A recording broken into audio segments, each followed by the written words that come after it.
des années 90, 92, 93. On est au début des années 90, effectivement, puisque la Super Nintendo et Mega Drive, on est...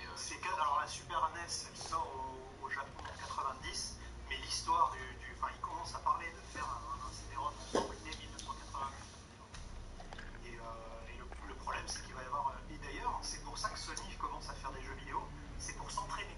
En fait, les premières cartouches, c'est pour s'entraîner plus tard à alimenter le futur CD-ROM. Et grosse trahison, c'est qu'en fait, entre-temps, donc Yamauchi, qui est le président de Nintendo à l'époque, il s'entretient longuement avec le PDG de Nintendo America, et il lui dit, ouais, mais alors tu sais, par contre, la fortune de Nintendo, elle est faite parce qu'on touche des royalties sur les cartouches, puisque les cartouches sont propriétaires de Nintendo. C'est par exemple, t'es Capcom, tu fais Street Fighter pour Super Nintendo, mais chaque cartouche que tu vends, tu dois reverser un petit peu à Nintendo, parce que tu payes le droit d'utiliser le format cartouche Nintendo. Mais le CD-ROM, il appartient pas à Nintendo, donc tous les jeux de CD-ROM, Nintendo touchera rien. Et donc du coup, c'est ce qui fait reculer Yamauchi, le président de Nintendo. Et là, il y a un camouflet énorme à Sony, c'est qu'au CES de 92, si je me souviens bien, on présente à la fois la PlayStation, enfin le PlayStation, qui est donc l'unité CD-ROM qui va sous la... Il s'appelait déjà comme ça. Oui, il s'appelait déjà PlayStation. Avec un Code PlayStation. PlayStation. Et en même temps, Nintendo présente aussi le CDI. Je ne sais pas si vous vous souvenez de cette machine, malheureusement. C'est un lecteur de CD Philips. C'était une espèce de fausse console de jeu. En fait, c'est un lecteur de CD qui permettait d'avoir des petits jeux interactifs dégueux. Et en gros, les deux projets sont présentés en même temps. Et du coup, en gros, Nintendo... Attends, là, qu'est-ce que tu me dis? Tu me dis qu'au CES de 92, donc, le PlayStation, donc l'association Nintendo, Sony doit être présenté. Oui. C'est-à-dire que les gens de chez Sony, ils viennent au CES et ils découvrent que Nintendo fait des CD avec quelqu'un d'autre. Et donc, c'est une grosse balle dans la tête. Donc pour eux, ils sont là, voilà, qu'est-ce qui se passe? Et en plus, quand ils demandent des explications à Nintendo, Nintendo les traite un peu avec mépris, avec dédain, on va dire. C'est-à-dire qu'ils disent, oui, bon, bah, écoutez, c'est plus la priorité, mais si vous avez envie de faire un CD pour nous, ne vous gênez pas. C'est-à-dire que, en gros, tu passes de partenaire privilégié à, si vous voulez faire un CD-ROM pour notre machine, en gros, tu les traites comme les mecs qui font les manettes chelous et les accessoires. Mais il y a un truc que je comprends pas. Quel est l'intérêt de Nintendo de s'associer avec Philips pour le CDI? C'est-à-dire que Philips leur dit, on veut lancer une machine interactive, mais les jeux vidéo, c'est un peu débile. Nous, on est une marque un peu prestige, on voudrait un truc qui se met dans le salon qui est classe, et on voudrait s'associer avec Nintendo. Et Nintendo dit, bah écoutez, nous, on n'a pas envie de mettre les doigts dans votre truc, on ne sait pas ce que c'est, mais par contre, si on nous donne de l'argent, on nous prête nos licences. Voilà, c'est juste une licence. Voilà, exactement. On sait que par la suite, enfin, en tout cas, le CDI, si vous n'en avez pas entendu parler, c'est qu'il y a une bonne raison. Et si vous en avez entendu parler, vous savez que c'est un truc total, en fait. Tous les enfants qui demandaient des jeux vidéo à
Parce que là, concrètement, ça y est, on y est. Ils ont réussi à convaincre tout le monde, à s'adjoindre des studios et des développeurs. Donc en 94, au Japon, on sort la PlayStation. Déjà, j'ai envie de m'adresser à vous tous. Tu n'étais pas dans la presse à l'époque, mais tu as ton avis aussi sur la question. Est-ce que quand sort la PlayStation, vous y croyez? François. Franchement, oui. Enfin, moi, j'ai toujours été. Enfin, je suis curieux et assez. Voilà, positif. J'étais un fan de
avec la PlayStation, va vraiment propulser le jeu vidéo dans une On va bientôt y aller.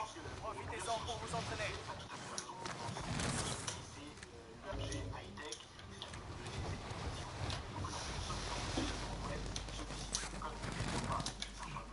Ennemi déployé dans la zone des opérations. c'est toujours produire quelque chose de familial. Donc là, on a un nouveau challenger qui va écraser Sega. Comment justement est perçue l'arrivée de la PlayStation et notamment en France? Elle sort en septembre 95. Comment on l'accueille? Ja, ganze Welt, also Arschloch, genau, und ich weiß nicht. Fini de jouer.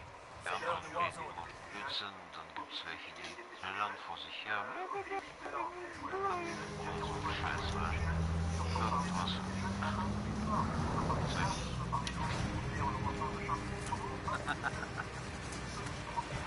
Jetzt.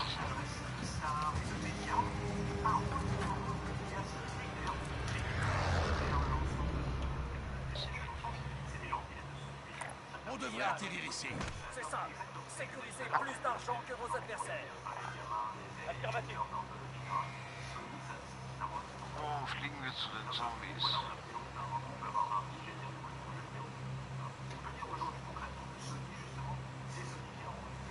Zombies.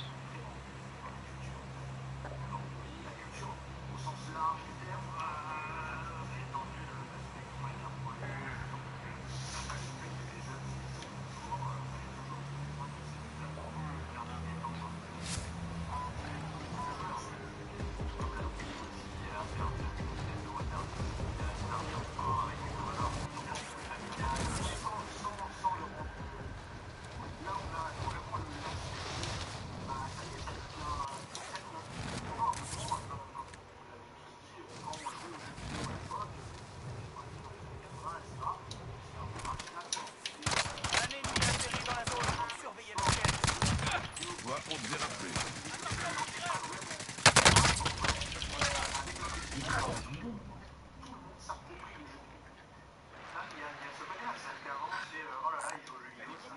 Ça bouge. Non, c'est devenu, oh là là, il passe ses journées aux jeux vidéo, c'est un relou. Il est relou, il a joué aux jeux vidéo, mais c'est pas débile de jouer aux jeux vidéo, c'est juste qu'il sait pas s'arrêter. Donc c'est vrai qu'il y a une nuance qui a été créée de ce côté-là. Mais je dirais pas qu'elle a fait rentrer le jeu vidéo dans la culture non plus, hein, parce que, enfin, voilà, tu peux avoir Ça va aller. c'est pas toi qu'on va dire l'impact culturel de Pac-Man, mais ça existait déjà, c'est juste que ça a permis aux adultes de jouer aux jeux vidéo et effectivement, voilà, ça a normalisé technologiquement, c'est-à-dire qu'avant, jusqu'à présent, les gens qui connaissaient pas le jeu vidéo, ils voyaient des cubes qui faisaient bip boum, tu vois. Et là tu peux plus, là, t'as Ridge Racer, t'as le machin, tu dis ah ouais non ok en fait c'est de la 3D, c'est super beau, surtout. J'ai trouvé une protection ici. On se retrouve au véhicule. Quand on était face à des Tomb Raider ou Metal Gear Solid, et évidemment c'était des jeux cinématiques et qui pouvaient étendre pareil. C'est avec la PlayStation que la presse cinéma commence à parler. Drone allié dans les airs. Balayage radar en cours. C'est moi d'arriver. On va faire place. On bouge.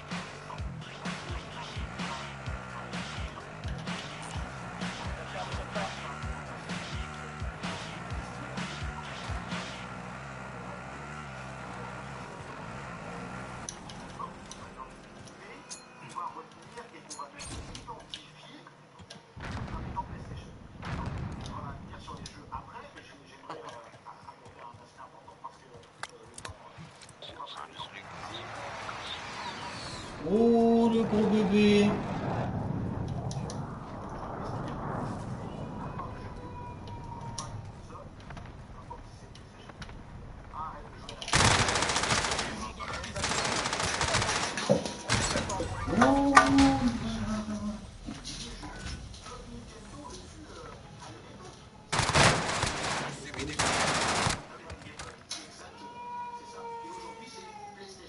Mais sur plusieurs générations, on avait la PlayStation 5 qui est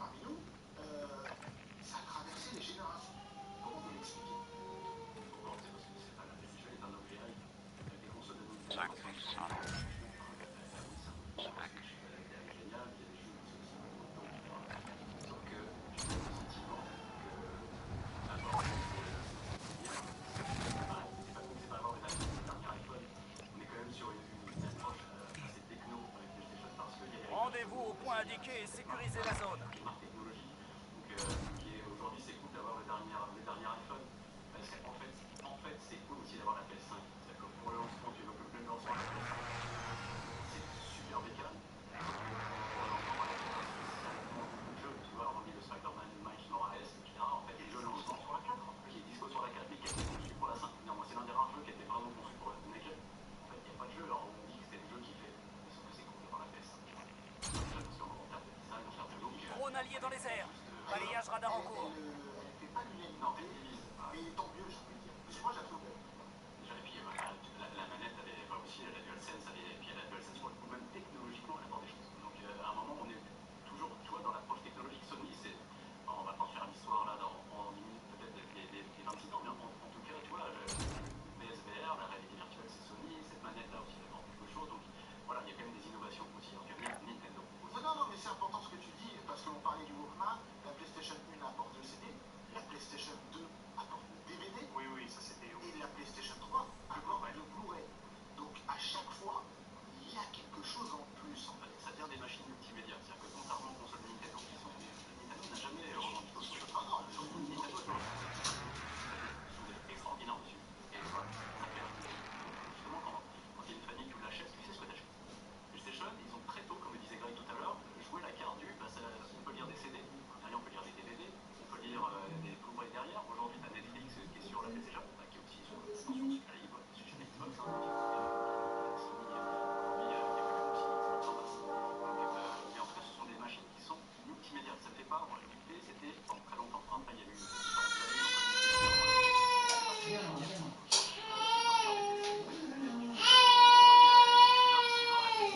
Sa place sur une télévision, c'est ça en fait, ils ont réussi. Pour revenir, on va revenir sur les jeux. John, toi, les jeux PlayStation, est-ce que c'est pas les jeux les plus marquants pour toi en termes de diversité de licences de public? Justement, je vais te répondre en rebondissant sur ce que tu viens de dire. En fait, je pense que les gens achètent des gamins PlayStation parce que derrière, ils savent qu'ils vont avoir un certain nombre de licences. Drone ennemi au-dessus. Montrez votre principal data. Données de reconnaissance sécurisées.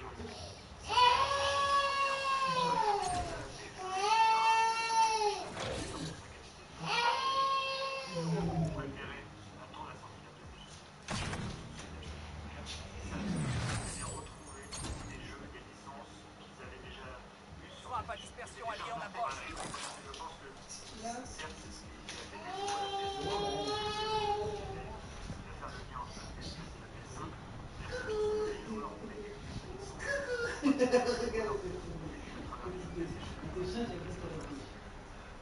ce soir, etc. Je souhaite qu'une chose, Rendez-vous au point indiqué et sécurisez la zone. c'est pas forcément la je pense que c'est la hype qui compte. C'est-à-dire c'est plutôt la guerre du contenu plutôt que celle du contenu. Parce qu'au final, on se rend compte qu'il y a très peu de différences. X, pardon.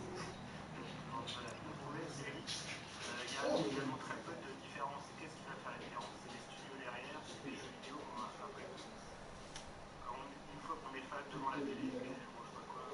C'est le jeu vidéo qui fait le lien entre le joueur. C'est ça que la machine a construit, assez tôt et le construit, et le construit là, vraiment, je pense, depuis officiellement, même en interne, depuis son création sur PlayStation. Drone allié dans les airs. Balayage radar en cours.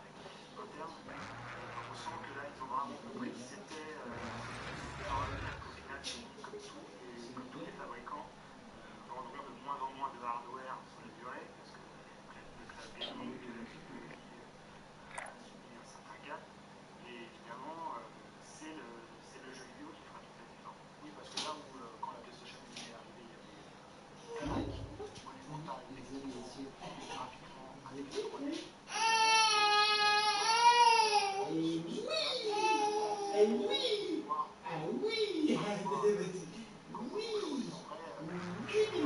D'accord, parce que ne serait-ce que la PlayStation 4 ou la Xbox One, certes, les jeux qui sont sur PlayStation 4 sont moins vendus sur un PC très cher, mais justement, Objectif principal atteint. Données de reconnaissance sécurisées. Et dans ce sens-là, et je pense que quand le grand public, qui est aussi le socle qui a fait le succès de Sony, quand il va voir la démo de PlayStation 5 en magasin, tu vois, quand tu passes dans le magasin et que tu as les grands écrans, tu as 50 télé OLED machin, et il y a surtout tu vas y voir la démo d'un jeu PlayStation, ils vont dire oh, c'est super beau, c'est encore plus beau que la 4. Alors que Je suis pas forcément d'accord. Là-dessus, tu crois que les gens ne veulent pas voir la différence? aujourd'hui, on va pas se mentir, il y a déjà un parc. Drone allié dans les airs. Balayage radar en cours. Les gens sont en HD, voire en Full HD. Et aujourd'hui, sur est-ce que cette différence qui fait que les gens ont envie d'acheter une nouvelle console? Je pense pas. Non, c'est mon avis. Non, je dis pas qu'ils vont l'acheter parce que c'est plus facile d'accès. C'est un mélange à la fois de cette beauté graphique, mais aussi, comme disait Jean-François, d'avoir envie d'avoir la nouvelle PlayStation. J'ai la nouvelle PlayStation. C'est aussi un statut social. Tu sais qu'on va avoir God of War qui va Attends, mais on sait qu'on veut la PS5 parce que quindi questa c'est che cosa? le soft qui sort maintenant, c'est ce qu'on dit tout à l'heure, c'est le jeu qui fait le succès aujourd'hui. C'est Sony ou Microsoft qui rachètent les studios à tour de bras. Et voilà, c'est pas un hasard si Microsoft rachète le Bethesda, là c'est tout, c'est Skyrim, etc. Si ils veulent, ce qu'on appelle des... Je vais dire la même chose dans mon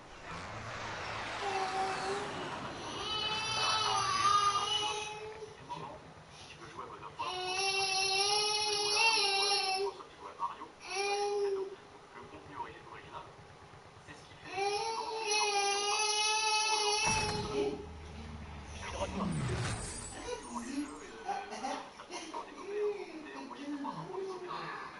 Alors, c'est un grand bébé, ça? les développeurs des studios internes, parce qu'il y a 3 ans, ils étaient sur des jeux PS4 parce que le marché aujourd'hui c'est la PS4. Et c'est pour ça que, apparemment, les jeux PS4, PS5 sont Compatible, dans un premier temps, le temps que les jeux de genre s'installent, on a fait un truc fort. Maintenant, avec Factor 28 qui est sur des PS5, il a été imprimé gradé pour Avoir PS4. quelque chose. Pour la PS5. Voilà. C'est que le seul d'ailleurs le jeu dans ces consoles d'expérience que le moteur de tu mutualises les coûts.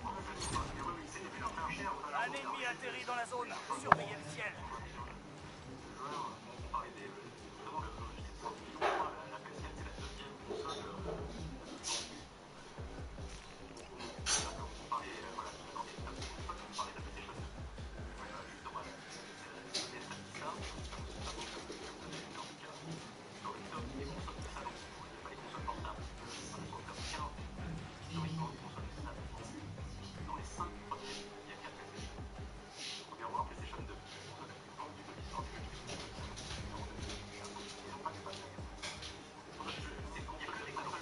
Drone ennemi au-dessus. la numéro 3, c'est la PS1. Après, on a la Wii. Voilà. Et après, on a donc, la PS3 qui est au coude à coude avec la Xbox 360. Et quand tu regardes le top des ventes de consoles, pour parler du phénomène PlayStation, c'est l'objet de cette émission, tu prends le top des ventes de machines, top 5, sachant que, encore une fois, ultra déménageur avec deux constructeurs écrasés tout sur leur passage, sont venus en tant que vraiment challenger. Et au final, très peu de temps, ils se sont imposés dès leur première console et se réimposent après. Je pense que ça va parler là,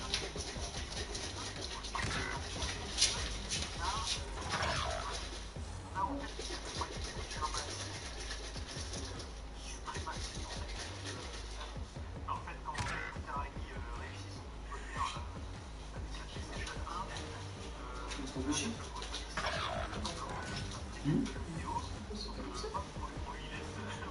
on lui laisse les commandes.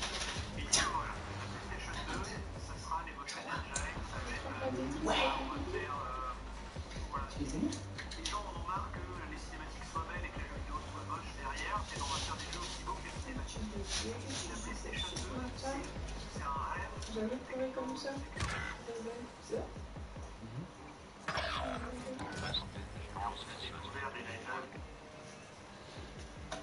partir. Ça joue pas?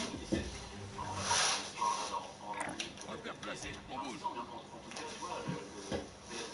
est mis au-dessus. Cette manette-là aussi apporte quelque chose. Donc voilà, il y a quand même des innovations aussi à venir Nintendo. Non, mais c'est important ce que tu dis, parce qu'on parlait du Walkman, la PlayStation 1 apporte le CD, la PlayStation 2 apporte le DVD, Oui, ça c'était. et la PlayStation 3 apporte le Blu-ray. Donc à chaque fois, Tu m'as déjà posé des questions. il y a quelque chose de plus. Mais là, je dors pas. Je dormirai quand je serai seul.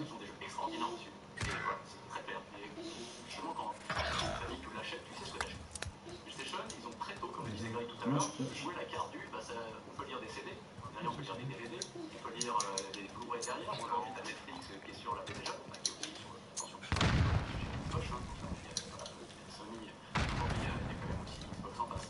Donc, mais en tout cas, ce sont des machines qui sont multimédia. Ça ne fait pas, en réalité, c'était pendant très longtemps. Après, il y a eu quelques années, ils ont communiqué différemment là-dessus. Mais ça ne fait pas que du jeu de guerre. Parce que derrière, tu peux regarder tes séries préférées. Tu peux Mais en gros, il y a 26 ans, la PlayStation a sa place. C'est ça en fait, ils ont réussi. Et pour revenir, là, on va revenir sur les jeux. John, toi, les jeux PlayStation, est-ce que c'est pas les jeux les plus marquants pour toi en termes de licence publique? Justement, en rebondissant sur ce que tu viens de dire tout à l'heure, en fait, je pense que Manœuvre les gens hostile. achètent également PlayStation parce que derrière ils savent qu'ils vont avoir un certain nombre de licences ou de futures expériences qu'ils ont déjà vécues. Ils montent dans leur viseur. Je pense que c'est en PlayStation et sur PlayStation 2, d'ailleurs, c'était très attendu. Manœuvre hostile. Attends la sortie de la PlayStation 2 plutôt que tout de suite acheter la Dreamcast parce qu'ils savaient qu'ils allaient retrouver des jeux, des licences qu'ils avaient.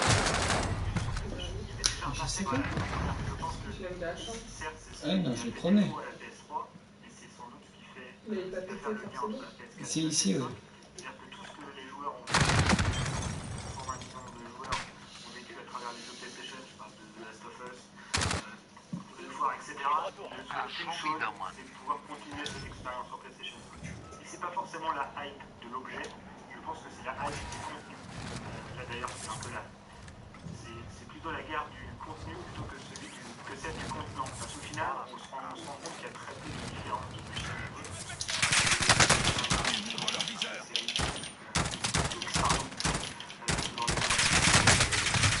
Il y a finalement très peu de différences. Et qu'est-ce qui fait la différence derrière les jeux vidéo, après tout, une fois qu'on est fan devant la télé, c'est le jeu vidéo qui fait le lien entre les joueurs. Et ça, c'est la machine. On va faire placer, on bouge. Assez tôt et Purifie tout l'argent que vous trouverez. et le construit là, vraiment, je pense que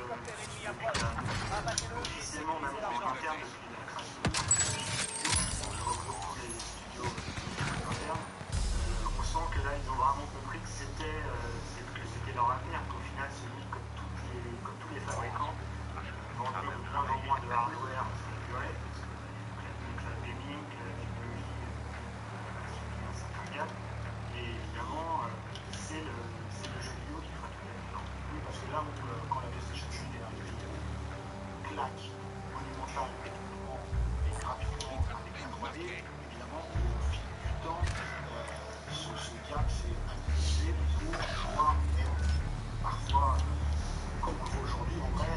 Je suis pas d'accord vraiment, je suis pas vraiment d'accord parce que Après, il a fait caca, il allait très bien. parce que la PlayStation 4, Pour l'instant, il va très bien. Pour moi, il n'y avait personne sur ce jeu. des jeux qui sont sur Promener, PlayStation il n'y a pas d'emmerde. Faut que je prenne une photo, c'est mieux. mais justement, c'est cher, c'est cher. Beaucoup de gens qui l'ont. Et ils s'en sortent. Et je pense que le grand public, qui est aussi le socle qui a fait le succès de Sony, quand il va voir la démo de la PlayStation 5 en magasin, tu vois, quand tu passes dans les magasins de hi-fi et que tu as les grands écrans, tu as 50 télé OLED machin, et qu'il y a, sur toutes, il va y avoir la démo d'un jeu PlayStation. Et moi, tu dis, waouh, c'est super beau, c'est encore plus beau que la 4. Alors que, Je suis pas forcément d'accord. Là-dessus, tu crois que les gens ne veulent pas voir la différence? aujourd'hui, on va pas se mentir, il y a déjà un parc de télé 4K qui est pas énorme. Les gens sont en HD voire en Full HD. Et aujourd'hui, sur ce qu'on a pu voir, évidemment, il y a une différence, encore heureux. Mais est-ce que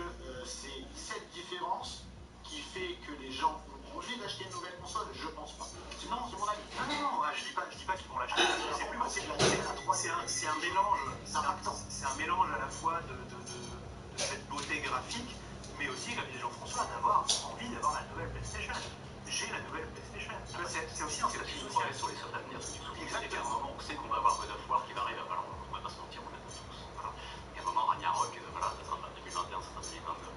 Mais on sait qu'on veut la PS5 parce qu'on aura God of War et la suite de cette aventure. Parce que, mine de rien, c'est le seul, on l'a toujours dit, ce qu'on disait tout à l'heure, hein, c'est le jeu qui fait le succès ou l'insuccès d'une machine. C'est pour ça qu'aujourd'hui, les Sony ou les Microsoft qui rachètent des studios à tour de bras, et voilà, c'est pas un hasard si Microsoft rachète Bethesda. Bethesda, c'est Doom, c'est Skyrim, etc. Ce qu'on appelle des Netflix, avec Amazon et Netflix, etc. sur les originals. Et à un moment, si tu veux jouer à God of War, il faut que tu sois chez PlayStation. Tu veux jouer à Halo, il faut aller chez Microsoft. Tu veux à Mario, tu vas chez Nintendo. Donc le contenu original, c'est ce qui fait effectivement que les gens vont venir ou pas.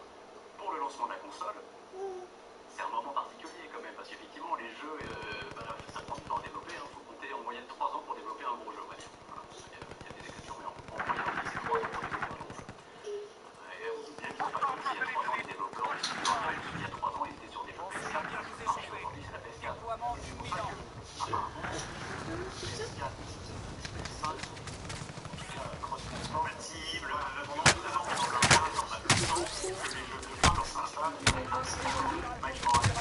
a été développé pour PS5, il a été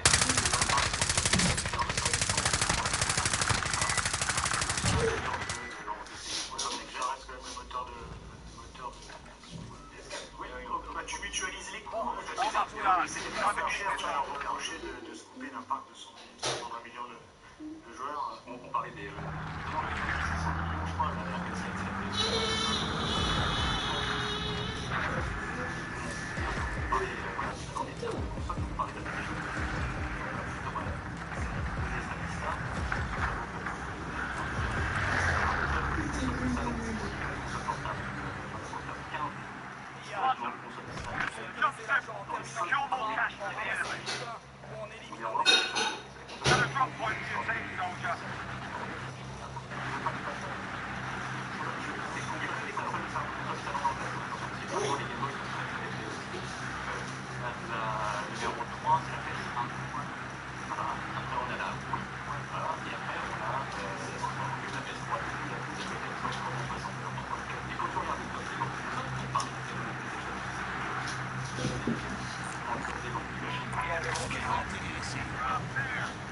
Sachant que, encore une fois, PlayStation est à l'époque où c'était ultra dominateur. Ça y est, tout dit. Deux constructeurs qui crasaient tout sur la plaza, ils sont venus en tant que vraiment challenger. Et au final, en très peu de temps, ils se sont imposés dès leur première console. Ils se réimposent après, il faut le dire, je pense que on va parler un petit peu de la PS2, parce qu'avec la PS2, on a encore plus là en fait c'est pas une confirmation, mais c'est une suprématie en fait qui s'annonce. En fait, quand Ken Kutaragi réussit son coup de poker là, de ce coup, Sony se rend compte que ah bah oui, en quelque sorte, il y a quelques jeux vidéo, donc on lui laisse les commandes et il dit bah voilà, la PlayStation 2, ça sera les motion engine, ça va être on va faire voilà, les gens en ont marre que les cinématiques soient belles et que les jeux vidéo soient moches derrière, et on va faire des jeux aussi beaux que les cinématiques. Et la PlayStation 2, c'est un rêve de technophile. Là, Ken Kutaragi fait ce qu'il veut. Et la PlayStation 2, c'est un monstre quand elle sort. Moi, je me souviens, je discute avec des développeurs japonais qui me disent donc c'est n'importe quoi. Pour voir un truc, encore aujourd'hui, la PlayStation 2, sur certains aspects, était plus puissante que la PlayStation 3 qui viendra après. Non mais c'était une machine complètement cool. Et surtout, là où ils étaient très très malins, c'est que ce soit la PlayStation 1 ou la PlayStation 2, Sony faisait tous ses composants eux-mêmes. C'est-à-dire qu'il y avait très très peu de hardware qui était fait par les autres. Là où la Saturn, etc., il y avait une puce de machin, une puce de bidule, ils maîtrisaient tout. Ils maîtrisaient tout, donc très très vite, t'as des nouvelles machines qui sortent. T'as enfin, tu sais, la PlayStation, t'avais la 1000, après t'as eu la 3000, t'as la 5000, enfin, c'est parce qu'ils changent les composants, ils les améliorent au fur et à mesure, et du coup, ça coûte de moins en moins cher de les fabriquer. Et donc, là où on part du principe que le business de la console, c'est que tu perds de l'argent en vendant la console et tu te refais sur les jeux, Sony, très très vite, gagnait de l'argent même sur les machines. Ce qui était nouveau à l'époque. Tu dis, c'est qu'aujourd'hui, les constructeurs de jeux vidéo, quand ils construisent des consoles, ils vendent à perte et en fait, ils récupèrent de l'argent sur les jeux. Et à l'époque, Sony réussissait à minimiser les pertes sur la PlayStation 1 et 2 parce que tous les composants quasiment étaient à eux. Et donc, Ken Kutaragi, il s'éclate sur la PlayStation 2 et la PlayStation 2, il fait un truc super malin, elle lit les DVD. Et quand la console sort au Japon, elle sort en même temps que le DVD de Matrix, qui était un phénomène de société mondial, hein, ce film, qui a un impact. Vous êtes plein dans les gens sur Matrix, ça va venir, hein. Et du coup, quand la PlayStation 2 sort, elle vaut 39 millions. Ça fait environ 300 € à peu près. Et donc quand elle sort à 39 millions, c'est calme. Qu'est-ce que tu fais ça? T'achètes une PS2, t'intéresses même pas aux jeux vidéo, t'achètes une PS2, t'as un lecteur de DVD très correct à la moitié du prix des autres. Donc, boum, voilà, ils en vendent 600 000 le premier jour. J'y étais, c'était le 4, jour de mon anniversaire, c'était le 4 mars 2000. Et voilà, il y avait des gens dans la rue, à Akihabara, les gens dormaient dans la rue pour la PlayStation. Enfin, il y a des images d'archives qui sont incroyables, des gens qui viennent du monde entier pour faire la queue à Akihabara pour avoir la PlayStation 2. Elle sort combien de temps après en France? Un an après. Non, attends, elle sort en mars au Japon, et elle sort en novembre en France. Mais ça va pas. Arrête, j'écoute là. C'est un lancement en France où là maintenant on attendait la. Et là la PlayStation 2 c'est un an qui a une folie. C'est ma première précommande d'ailleurs.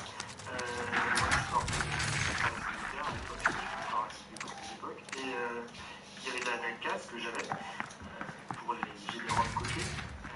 Merci Pop là. Voilà. Et évidemment je l'attendais, c'était totalement dingue. Et il y avait cette première campagne de précommande pour moi était originale en France. Maintenant ça devient classique. Et on pouvait avoir un sac à dos en avance. Aller la récupérer chez le convenir. Il y avait vraiment tout un événement. C'était un événement. On avait d'ailleurs peur de se le faire voler lors de la. Il y en a certains. Oui, certains se sont fait dépouiller, oui. Mais oui, il y avait une attente totalement dingue. Et surtout, il y avait cette promesse comme tu disais tout à l'heure, de jeux vidéo aussi beaux que les cinématiques. Il y avait même pas mal de rumeurs comme quoi les textures seraient pompées sur la technologie MPEG 2, qui était le système de collecte du DVD. Donc il y avait vraiment cette folie sur la console. Enfin, tout était. On parle aussi parce que la PlayStation 2, il disait qu'elle était tellement puissante qu'on pouvait détourner les composants de la PlayStation 2 pour détourner des missiles. Enfin, donc ça veut dire que même la presse économique et la presse politique commencent à parler de PlayStation. Les gens se rendaient compte qu'elle est tellement balèze qu'elle peut guider des missiles. En plus, il y avait encore un climat. Alors, il n'y avait pas encore eu le 11 septembre, mais il y avait eu déjà quelques attentats et c'était un peu chaud la guerre du Golfe. Donc du coup, les gens se rendaient compte, les États-Unis ont dit il faut interdire que la PlayStation soit vendue dans les pays du Moyen-Orient et tout. Si, je sais pas si il y avait des serveurs qui récupéraient, alors je sais pas, ils faisaient des baies entières de PlayStation. Faire des calculs, des supercalculateurs, Tellement la console était wargame. Voilà, non mais vraiment, donc du coup, t'as envie d'avoir chez toi une machine qui peut piloter un missile, tu vois, c'est la classe. On n'a pas tous les mêmes envies, mais pourquoi pas? Non mais t'as pas envie de piloter un missile, mais tu te dis, je vais avoir... Oui, j'ai un missile de sang, tu vois, l'association d'idées fait que c'est plus un truc d'enfant. Et puis, on revient sur l'objet high-tech aussi, et puis les queues, ou la ruée du Virgin Megastore, on se souvient, où les gens c'était dingue. Mais c'est aujourd'hui ce qu'il y a sur il y avait en fait sur les sorties d'iPhone. C'est pas pour ça que c'est bien, c'est même peut-être un peu triste, mais il y avait cet engouement pour la technologie, pour avoir le nec plus ultra de la technologie. Ils ont essayé d'utiliser ça quand même. Exactement, ils ont utilisé ça, mais ils n'ont jamais utilisé les joueurs. C'est-à-dire que sur PlayStation 2, pareil, on a une première jeu sur la PlayStation 1.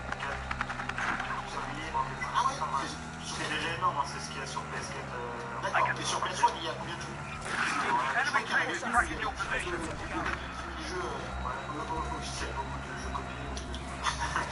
Non, mais peut-être sur PlayStation, sur PlayStation, après, comme il y a eu toute la partie développement indépendant, la tier rose, et en fait, peut-être que là-dessus, il y a eu plein de modes, de démos. Il y a quelque chose de général, c'était la continuité. C'est-à-dire que la personne qui a acheté la PS2 pouvait jouer à ces jeux PS1. Ça, c'était hyper malin parce qu'en fait, il n'y a pas beaucoup de jeux sur PS2. Pareil, quand elle sort la PS2, il n'y a pas de jeu. Il faut attendre un an, qu'il y ait les Onimusha, tout ça qui commence à arriver. La PlayStation 2 sort, t'as Fantavision. Et t'as Ridge Racer, mais qui était déjà vieux. Alors, il y avait quand même SSX, enfin moi, quand je l'ai acheté, j'ai SSX, c'était Gentag, c'était déjà des bonnes claques. Oui, mais c'était plus énorme. Ah oui, il faut attendre Onimusha et Devil May Cry pour vraiment te dire, ok, j'ai la console la plus puissante dans le par contre, mais après, oui, après ça arrive tellement enchaîné. FFX. Mais le truc, c'est que c'est pas, on dit c'est grâce à Sony, mais en fait, Sony a juste créé un environnement favorable. Derrière, c'est les éditeurs qui se sont tirés la bourre. C'est tellement c'est celui qui fait le plus beau jeu, le plus drôle, le plus éclatant. C'est l'émulation et la compétition entre les éditeurs qui ont fait aussi qu'il y a eu des jeux absolument légendaires sur PlayStation. Enemy soldier incoming.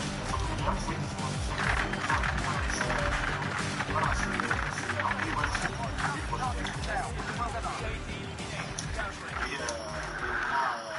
on a vraiment, en fait, on a la PlayStation 2 en plus audacieux encore, avec celui qui se repose pas sur ses acquis, au contraire, on va justement encore y aller, encore. Parce que la PlayStation 2, c'est peut-être jusqu'aujourd'hui, c'est pas la PlayStation la plus aboutie, on va dire. Alors pour moi, oui, clairement, c'est même, je pense, une machine qui n'aurait pas dû exister. C'est-à-dire que quand un financier regarde la PlayStation 2 à l'époque, il se dit ça, c'est trop cher. Et c'est quel alternative horrible, tu sais, les gens font ça. C'est une machine qui n'aurait pas dû exister. Donc, et je pense que c'est ainsi, peut-être, il y a des gens, je ne l'ai pas démonté, moi, il paraît que la Xbox Series X, pareil, le contenu est complètement macrole, mais en tout cas, voilà, la PlayStation 2, c'est un monstre. C'est dans tous les sens. Non, mais vraiment, ouais, sa qualité est énorme, c'est un monolithe, elle a un design tout ce qu'elle contenait, tout ce qu'elle proposait. Enfin, c'est une console qui se connectait à Internet, la Dreamcast le faisait, mais elle va vraiment le démocratiser un peu. Tu pouvais mettre... Je vous trouve, attention, si on il reste que 5 minutes d'émission, mais je trouve que vraiment la PlayStation 2 sur ce côté-là, je ne peux pas la sauver sur le côté internet. Ah bah pas en France, mais au Japon, Final Fantasy 11, le premier MMORPG japonais, c'est Final Fantasy 11 sur PlayStation 2, parce que la PlayStation 2 se connecte à Internet et tu peux mettre un disque dur. Et en France, on va devoir attendre longtemps. Ah oui, bien sûr, mais ça n'arrive pas, et les serveurs sont gérés directement par les éditeurs. Pour ce coup-là, ça a été très mal géré. Sony aura voulu contrôler Internet, tu vois, même eux ne peuvent pas. Ils sont venus dans les différents pays pour négocier directement avec les ordinateurs. Et quand même pas mal de bases sur PS2 que l'on retrouve un peu plus tard sur PS3. Après, il y avait Xbox à ce moment-là aussi. Déjà la Dreamcast, elle est déjà remplacée par la on va s'attarder là-dessus. Il nous reste que très peu de temps, il nous reste 2 minutes. J'aimerais appuyer sur le fait que en fait, c'est n'a jamais cessé d'innovation. PSVR, il y a eu Lighter, on a eu aussi la PSP, immense succès, on peut le dire, une console formidable. On a eu la PS Vita.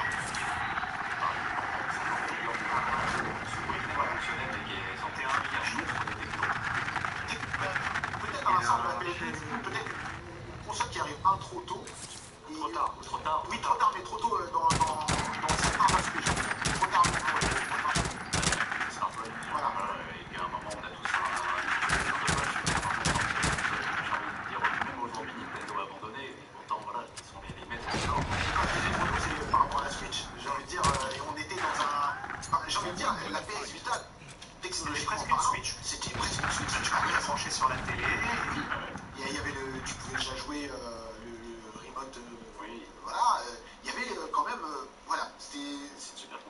super console. Est-ce que vous pensez aujourd'hui, pour terminer votre conclusion, c'est quoi vos attentes sur la PS5 ?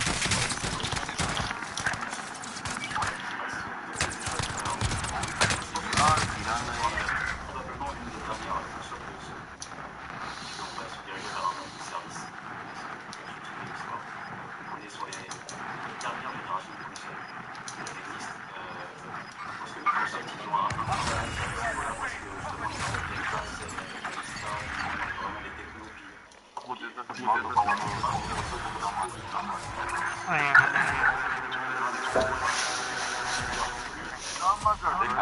ont des bases, vraiment des technos, je pense que là où la sortie de la PS5, moi j'ai l'impression d'y bien profiter, c'est on aura peut-être un service PlayStation dans sa télé, comme on a aujourd'hui Netflix, Prime, voilà. Parce que Google Stadia, voilà, on peut en dire ce qu'on veut, mais néanmoins, technologiquement, Google Stadia, c'est hyper performant. Google avec les serveurs Google, voilà, Sony aussi, ils ont aujourd'hui un service de jeu en ligne, qui s'appelle le PlayStation Now.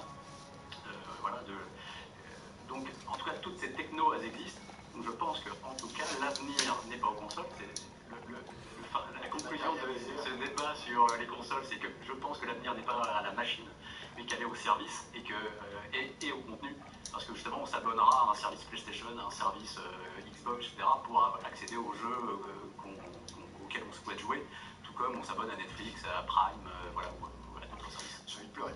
J'espère que tu es sur Non, c'est désespérant, mais je suis entièrement d'accord. En fait, c'est la fin, je pense, de tout ce qui est hardware. C'est sans doute la dernière, peut-être, ou l'avant-dernière console PlayStation. Après, tout sera sur le jeu vidéo lui-même, exclusif ou non. On voit bien l'arrivée de PlayStation sur le marché du PC. C'est pas pour rien, Sony de toute manière n'a pas les reins assez solides pour ne pas aller voir ailleurs, la preuve. Et puis après, derrière, je pense l'expérience au global. En effet, toute la partie VR peut être intéressante. Ce n'est que le balbutiement, je pense. Il y a également toute la partie que Sony apporte avec la PS5, avec la DualSense. Là où on sent qu'il y a une expérience supplémentaire, en tout cas il y a des idées derrière de faire ressentir plus de choses, avec développer un gameplay parfois un peu différent. Après, il faut faire attention, Sony adore mettre des gimmicks comme ça au début d'une console. Il y avait le touchpad arrière, le six-axis, etc. Ça n'a pas forcément servi. Mais là, je dois avouer que pour avoir pas mal testé la PS5, il y a un potentiel, je pense, avec la DualSense, en espérant que ce soit suivi par les éditeurs tiers. La gâchette, les gâchettes haptiques sont vraiment. Il y a énormément de choses sympas. Avec le mot de la fin. Le mot de la fin, écoute, la PlayStation 5, je trouve que c'est un très bel immeuble de Dubaï. Je ne sais pas trop quoi en attendre encore, parce que déjà, moi ce que j'attends, c'est de voir les ventes entre celles où il y a un lecteur de CD et celles où il n'y a pas de lecteur, et voir ce qui va se passer. Parce que ce qui a fait que Sony a gagné la guerre PS4, Xbox One, donc la génération précédente, c'est qu'ils disaient justement non, nous on n'est pas comme Microsoft, on continue à faire des jeux sur galette, etc. Et puis on voit que maintenant c'est plus le cas. Alors, est-ce que ça va fonctionner? Est-ce que les gens continuent à être attachés à leur galette? Ou est-ce qu'au contraire, ils vont préférer acheter la console qui est moins chère et tout démat? Je pense que c'est ça aussi qui va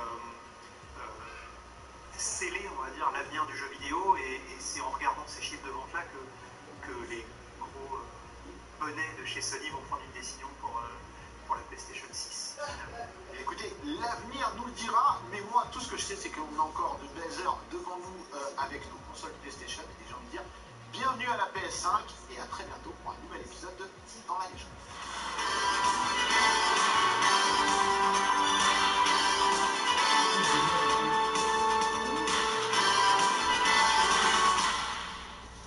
C'est scandaleux.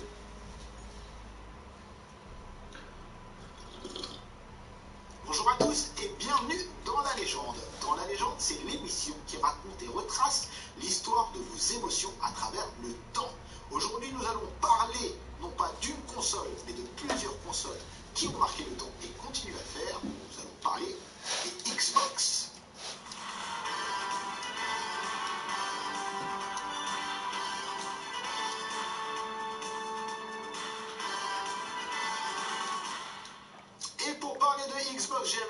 plateau de choix. Nicolas, bienvenue. Tu es fondateur du site Xbox One. Très bon site, hein, je recommande à tout le monde. Thomas, tu vas pas me contredire, même si tu es fondateur du site Xboxygène, que je suis également, comme je te le disais hors antenne depuis le début. Voilà. Et à côté de toi, nous avons celui qu'on ne présente plus, Julien Chiez. Bienvenue, ça va très bien, super content. Donc en ce moment, tu officies activement sur YouTube et sur les réseaux. Hein. Pas mal de choses à dire là. Ça carbure. Lancement de Next Gen, ouais, c'est bien. C'est cool, hein. On a fait une émission dédiée à la PlayStation. Débattu. Voilà, et on a débattu. Effectivement, il n'y a pas si longtemps que ça ensemble. C'était très très cool. Et aujourd'hui, on a une émission dédiée à Xbox, pas à la Xbox, parce que vous le savez, les séries X et S sont sorties, les consoles plus nouvelle génération, mais génération actuelle de Microsoft. Mais on va parler de l'histoire d'Xbox parce qu'il y a beaucoup de choses à dire. Parce qu'on pourrait se dire qu'en fait, Xbox vient juste d'arriver dans le jeu vidéo. C'est un peu l'impression que certains ont, mais en fait, pas du tout. Puisque Xbox est là depuis 2001 quand même. Donc ça commence à remonter. J'ai envie qu'on fasse un petit retour en arrière et qu'on parle de Microsoft et le jeu vidéo avant la Xbox. Qu'est-ce que vous pouvez m'en dire? Flight Simulator, Age of Empire, c'est Age of Empire, des accessoires aussi. Microsoft qui faisait pas mal de manettes Sidewinder, de joysticks, de gros joysticks, etc. Donc il y avait déjà une appétence hein, pour le jeu vidéo, mais c'est vrai qu'elle s'est vraiment concrétisée quand ils ont mis les pieds dans le plat et se sont lancés dans le marché des consoles il y a 2 décennies maintenant. Il y a 2 décennies bientôt. On le voit, il y avait du jeu, il y avait du software, il y avait aussi voilà, de l'accessoire, et puis évidemment hein, les grosses fanbase de joueurs PC, donc Microsoft ne pouvait pas passer à côté. À quel moment ils se disent, il faut qu'on passe à quelque chose de peut-être plus innovant qu'une console de jeu? Je pense que c'est quand ils voient que PlayStation perce. Il y a un très bon livre qui raconte l'histoire de la Xbox et qui tout est expliqué dedans. C'est une petite équipe chez Microsoft qui s'est dit, tiens, il y a PlayStation, ils font beaucoup de trucs là pour le jeu vidéo, ils sont très très forts. Et nous, on va essayer de faire quelque chose. Et à la base, c'était une petite équipe qui n'a rien demandé à personne, qui avait commencé à travailler sur ce projet. Et tout est parti de là, c'était pour concurrencer un peu PlayStation et tester autre chose qu'une console dans le gaming chez Microsoft. Pour le coup, non, je voulais dire, Microsoft voulait être dans le salon aussi. Ils n'y étaient pas dans le salon, ils voulaient absolument mettre du Windows dans le salon. Et ils ont essayé d'approcher PlayStation avec plus ou moins de succès, pas de succès du tout d'ailleurs. Ils ont essayé d'approcher Sega, etc. pour mettre du Windows dans le salon, mais ça marchait pas aussi bien qu'ils auraient aimé. Donc là, s'il y avait le cheval de Troie, c'était d'apporter sa propre console dans de le quelle salon. manière ils ont tenté d'approcher PlayStation et Sega? Pour le coup, c'était de dire, on a une suite de logiciels qui s'appelle DirectX qui est parfaite pour créer du jeu. On l'a montré sur PC. Et du coup, si vous voulez faire des jeux très facilement sur console, prenez DirectX, prenez du Windows et vous avez le meilleur écosystème pour faire du jeu vidéo sur votre boîte. Ils ont réussi à convaincre Sega, il me semble. Ouais, sur la Dreamcast. Sur la Dreamcast. Mais du coup, c'est pas passé avec PlayStation. Et là, ils avaient ce petit esprit de revanche à se dire, vous n'avez pas voulu de Windows et de DirectX sur la Play, nous, on va apporter notre Xbox. On va voir c'est quelque chose qui jouait dans l'histoire de la Xbox. Et justement, à l'époque, il faut le rappeler, hein, parce que ça paraît lointain, ça n'a pas connu cette époque-là. Les amateurs dans le jeu vidéo, avant l'arrivée de Xbox, PlayStation, on a Sega et on a Nintendo. Ils étaient déjà 3. Et quelques mois après, ils seront que 3. Parce que Sega, malheureusement, avec une dernière console incroyable, la Dreamcast, qui est vraiment une machine de rêve, mais qui n'a pas connu un succès commercial, et qui est finalement la première entrée concrète, on le disait, de Microsoft, puisque c'est une collaboration au niveau technologique qui en a fait d'ailleurs une console qui était très appréciée des développeurs. Première entrée de Microsoft, qualité. Et puis là, 2001, l'arrivée de la Xbox.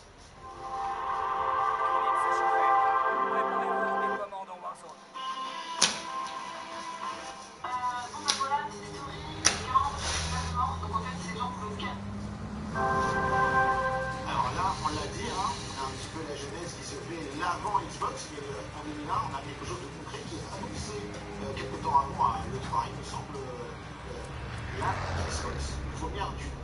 Alors déjà, quand vous avez vécu cette arrivée déjà dans le jeu vidéo, à l'époque, hein, comme à chaque fois qu'on va parler de console, là, voilà.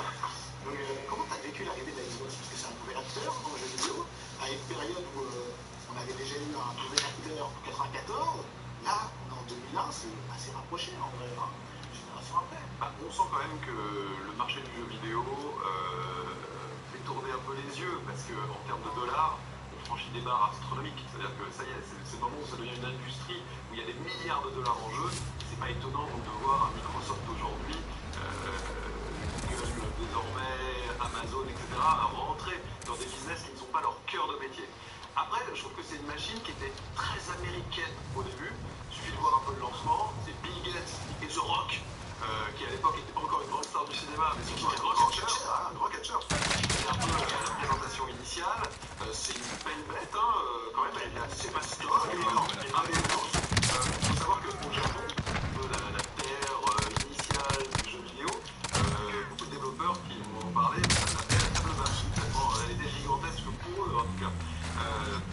Quand même, n'oublions pas qu'ils se sont lancés avec, à mon sens, l'un des plus grands jeux de tous les temps pour un lancement.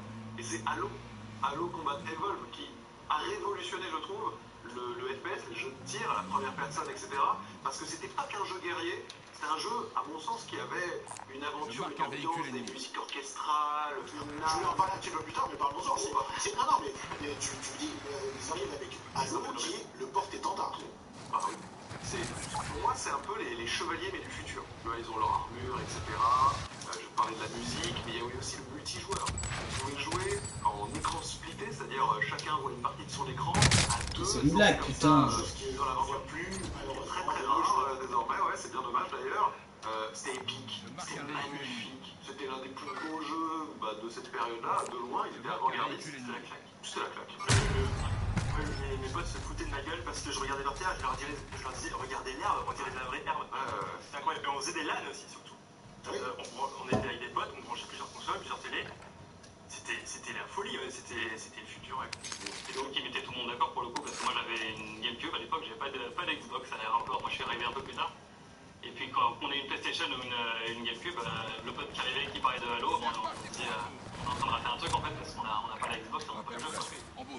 Pour vous, c'était le killer game de Microsoft. Ils sont arrivés avec quelque chose qui était très puissant, mais qui était aussi très univers PC également, un petit peu.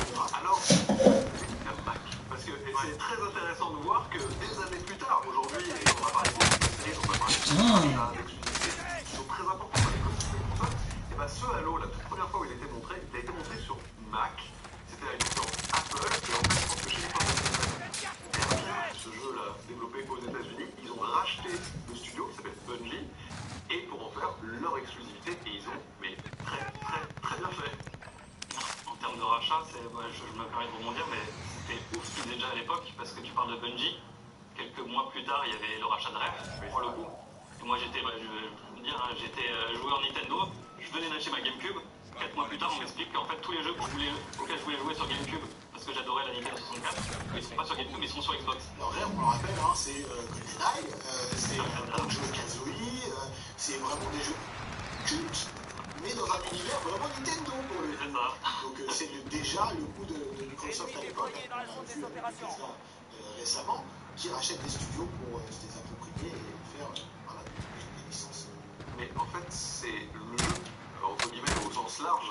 On le voit avec Netflix, on le voit avec Amazon Prime, avec Disney+. Chacun va chercher son Chacun va, voilà, parce que si tout le monde a les mêmes contenus, bon bah finalement, pourquoi j'achèterais cette machine plutôt qu'une autre? Non, j'achète cette machine parce que j'aime son écosystème, parce que mes potes y jouent, etc. Il y a plein de raisons, mais aussi parce que je veux ce jeu-là que je ne peux pas avoir ailleurs, ou cette série-là, ou ce film-là que je ne peux pas avoir ailleurs. Alors là, je suis d'accord avec toi, mais il y a une particularité sur cette Xbox, c'est que Microsoft, justement, tu l'as dit, voulait mettre un pied dans le salon, ils ne sortent pas une simple console de jeu.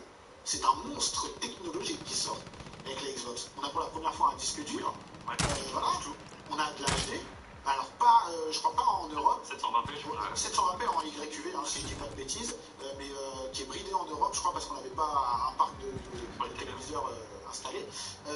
Mais voilà, on a quelque chose qui est technologiquement abouti. Et le live, et on va en parler, évidemment, on est obligé de parler du live, qui, pour moi, c'est Xbox qui démocratise le live, puisque c'est quelque chose, le jeu en réseau, c'est quelque chose qui existe déjà avec la Dreamcast, par exemple, sur certains types de jeux. Mais là, attention, on a vraiment quelque chose d'important. Moi, c'est une des choses qui m'a fait acheter Xbox, c'était le fait de pouvoir jouer en réseau. Quand on est un joueur console, le jeu en réseau, on ne connaît pas. En France, à l'époque, on ne connaît pas.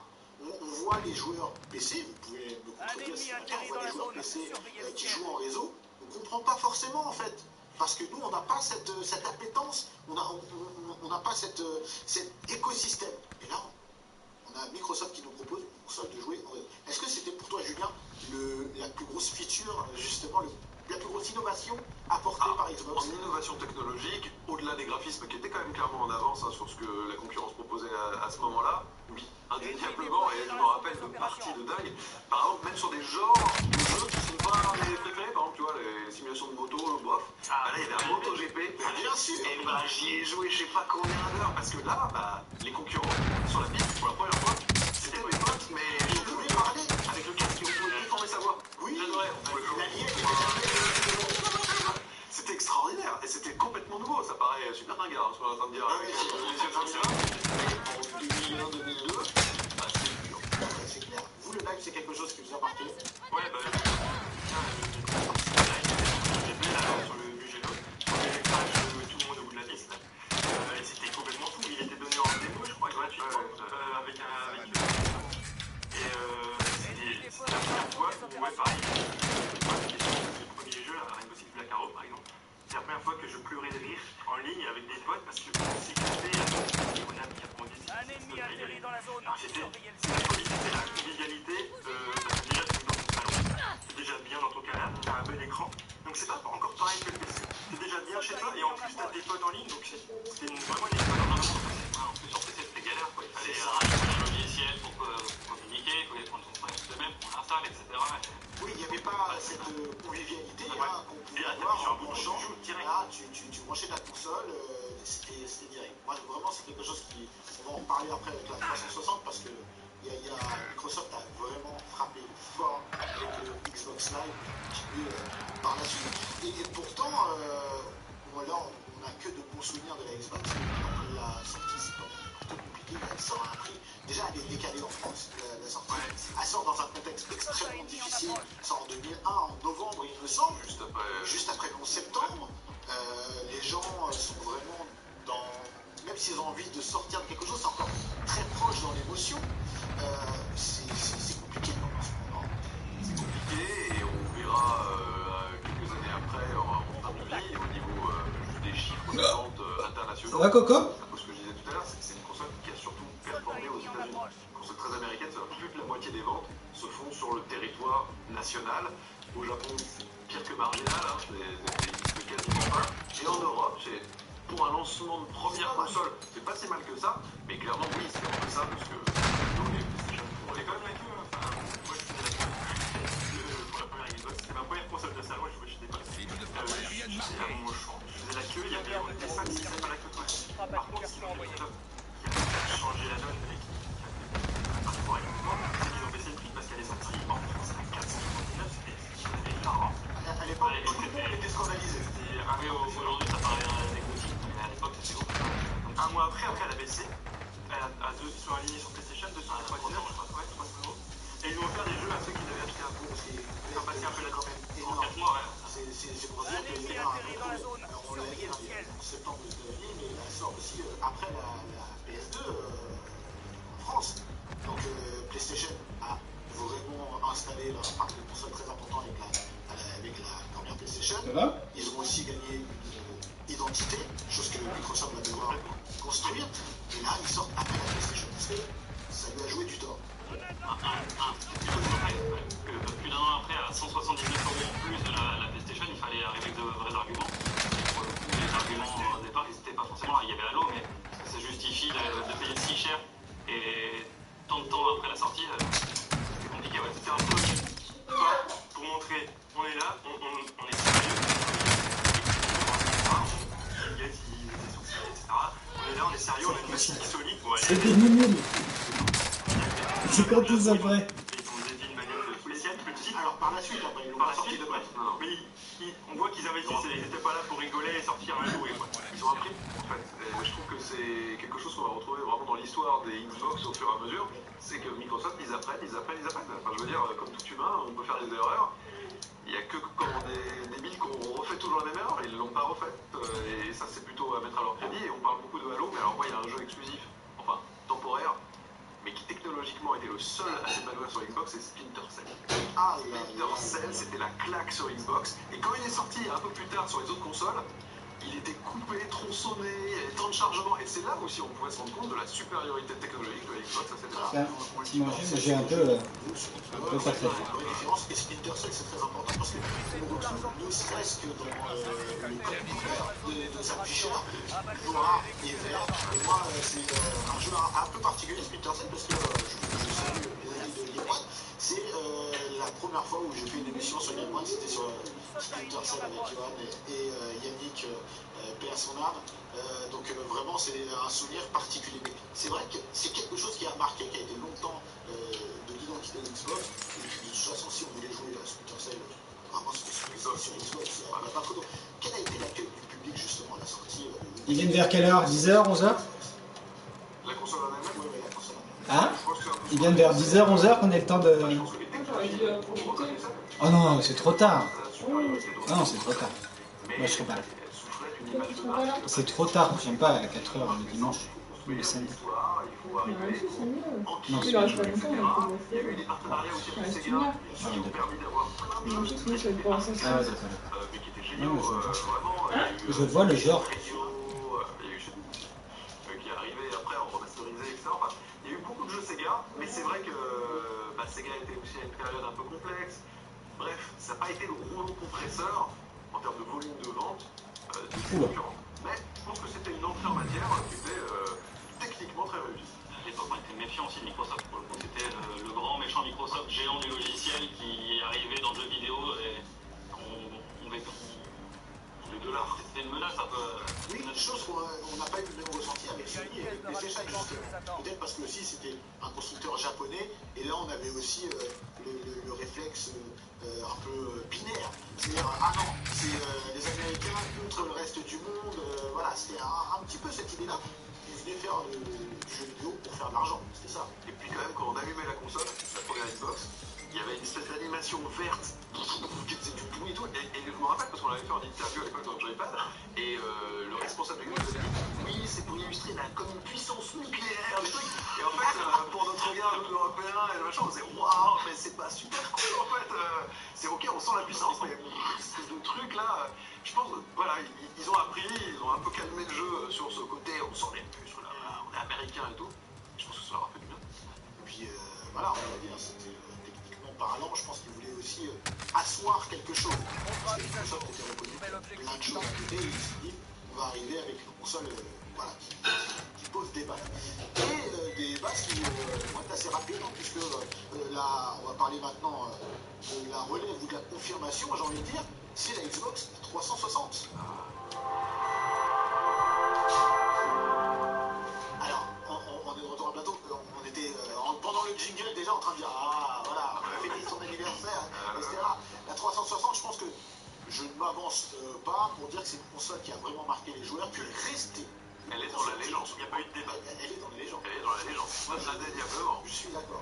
C'est une de mes consoles préférées à titre personnel. Il faut savoir que c'est une console qui arrive assez tôt après la première Xbox. Elle arrive 5 ans après. Comment ça se fait qu'elle arrive 4 ans? 4 ans? D'accord. Tu viens manger là? Pourquoi c'est arrivé si souvent que c'est assez rapide, 4 ans. Vous avez aussi.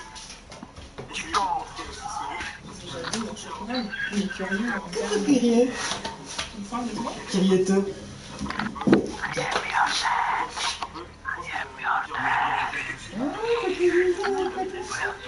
Tu veux la manette? Tiens. Non, il faut pas la manger. T'as le droit d'appuyer, tu regardes. Et t'appuies sur le bouton. Ah, oh, papa. Ça te plaît? Oui. Tiens-la bien. Allez, vas-y, fais ton streaming. Ton premier stream. Wow. Alors, tu veux jouer à quoi? Alors là, voilà. Tu faisais une belle différence visuelle. C'est parti? C'est toi qui fais, hein? Ça de la télé. Ah, oui, le bouton, c'est bien. Là, avec le doigt. Il a réussi à appuyer. Ouais, bravo, mon cœur. Et là, avec le pouce? L'autre pouce? C'est comme la Nice. Waouh, dis donc, t'as vu ce que t'as fait? Des jeux, une console Non, il regarde la télé. C'est moi qui fais ça? Oui. Qui va permettre sur tout le film de sa vie, en fait, d'être la console un peu de prédilection. Ah, c'est la Patafix. Ah bah c'est il est là. Patafix. Regarde, il y a Patafix. Il attendait qu'on ouvre les volets. Regarde les chats. Il y a Patafix. Coucou Patafix. Ah, petit chat. Lâche. Miaou. Oh là là, bonjour. Il dort, il est du matin. Il veut une nouvelle famille, et s'il a la marre de ça. Ça va être une tarée. C'est Patafix? Ouais. Attends, viens, on va faire. Bonjour Pata. Moi, je me souviens d'avoir testé un micro-manette sur On va bientôt y aller. Descends pour s'entraîner. Oh là. Non, non, non, non. Viens, viens là. Non, sors de là. Viens Patafix. Non, non, non, c'est ça là. Viens. Viens là. Recours pas là-bas. après la 2D et la 3D. Qu'est-ce qu'on peut faire une Patafix? Vous avez fait ça. Déjà d'avoir un parc de console étendu, est-ce que ça permet aussi niveau jeu de nouvelles choses, de tenter des choses? Il y a eu Cameo, par exemple, il y a eu les premiers jeux rares vraiment claqués. Cameo, c'était joli quand c'est sorti. Franchement, j'ai joué longtemps sur la série X aussi. C'est encore dégueu.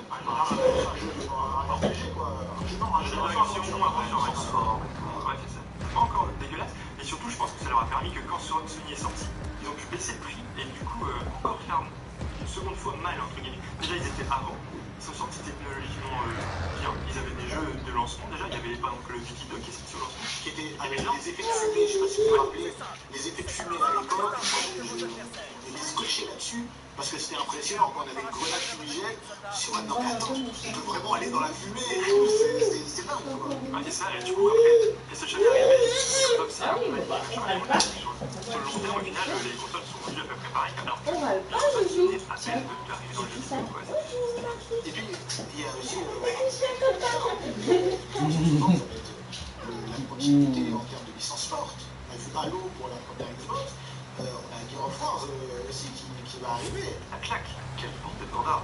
Là, franchement, révolutionnaire avec la tronçonneuse, etc. Une ambiance ultra sombre. Visuellement, c'est magnifique. Et vous avez vu les jeux qu'on cite là, Halo, Gears of War, on va parler de Red Dead Redemption, BioShock, etc. C'est tous les jeux japonais.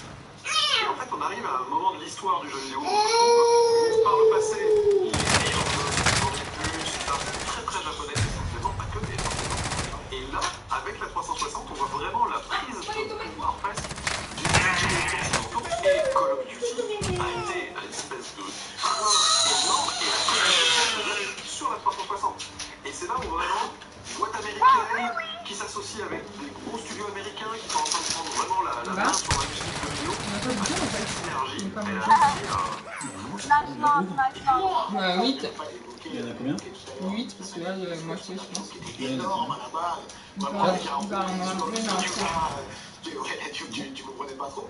Mais là, on a une révolution en termes de manette qui avait été initiée avec les dessinées de base au Japon. La manette de la 360, est-ce que c'est pas la meilleure manette? Pour l'époque, si, clairement.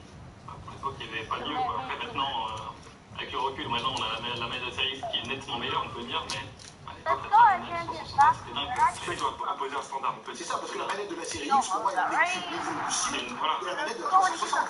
Et quand je dis une écure, c'est dans le sens où la base, c'est la manette de la 360. Sur la manette de la 360, c'est sur le Nexus. Si je me rappelle bien, il y avait 4 connecteurs. Ce qui disait en fait, plus c'était le joueur, c'était le joueur qui était en lumière, en plus, etc.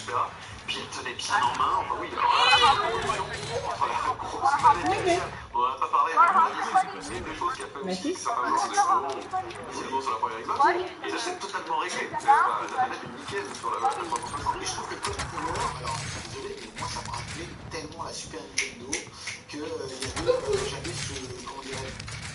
j'avais ce petit côté où j'avais l'impression de reprendre une manette que j'avais déjà pris en main des années avant. Et je retrouvais voilà, des choses, un petit sentiment en fait feel good en prenant cette manette. 360. Quasiment tous les ans, on avait une nouvelle interface. C'est qu'il est pleuré On a l'impression quasiment tous les ans un peu d'avoir une nouvelle console. En plus, vraiment, il y a eu l'arrivée des avatars aussi, il y avait du slide, il y avait tout. Enfin, il y a eu Monsieur l'autonome. elle est devenue, au début, elle était assez, je dirais pas criarde, mais très colorée avec ça. C'est cool, avec les classes, avec les petites personnes. Pourquoi c'est une caisse? D'avoir un modèle avec tout ce que Dieu ou pas de disque dur et ça, ça permet de payer ça. Ensuite, il y avait aussi, ça c'est comme aujourd'hui, du côté PlayStation, la faceplate, vous avez sur la façade, vous pouvez changer les collectionner. Moi je me rappelle, j'ai un faceplate de l'E3, je crois que c'est 2014, je sais pas comment le premier, super collector et machin, que tu pouvais mettre et tu personnalisais aussi ta console. Ce qui était pas le cas jusqu'à présent, c'est il y avait une succession de choses, en plus des bons jeux, que demande le peuple.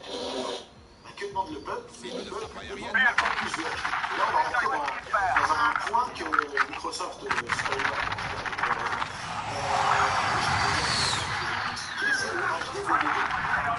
c'est le début de la guerre du HD DVD contre le Blu-ray. C'est les premiers standards HD pour les films. Et je pense que l'erreur de Microsoft, ça a été de sortir un lecteur HD DVD à part. Pour rappel, on avait à l'époque le Blu-ray qui était de série sur PS3, avec des simples DVD pour la Xbox 360. Microsoft décide alors de sortir un format pour